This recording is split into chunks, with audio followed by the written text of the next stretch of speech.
عرس بحريني سعودي عاشته مملكة البحرين في مختلف منشآتها ووزاراتها، وبرعاية معالي الشيخ فواز بن محمد آل خليفة رئيس هيئة شؤون الإعلام، وبحضور سعادة الشيخ عبد الله بن راشد آل خليفة محافظ المحافظة الجنوبية وكبار الشخصيات.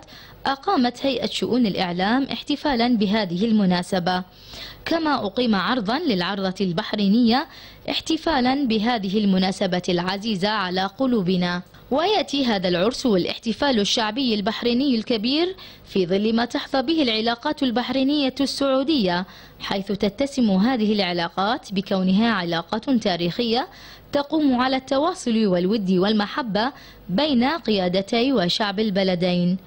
ووسط هذه الاحتفالات التي تعيشها مملكة البحرين، أقامت إدارات هيئة شؤون الإعلام احتفالات تعبر عن تقديرهم لقيادة وشعب المملكة العربية السعودية الشقيقة، فيما تشهد العلاقات بين الشعبين والبلدين الشقيقين تطورا مستمرا على كل المستويات، انطلاقا من الثوابت والرؤى المشتركة التي تجمع بينهما تجاه مختلف القضايا، ووحدة المصير والهدف المشترك التي تجمع بين شعبيهما. دم واحد ومصير واحد وهدف واحد يربط الأشقاء في دول مجلس التعاون لتبقى صرحا منيعا لتسجل أروع ملحمة الوحدة الوطنية بين الأشقاء عبر العصور.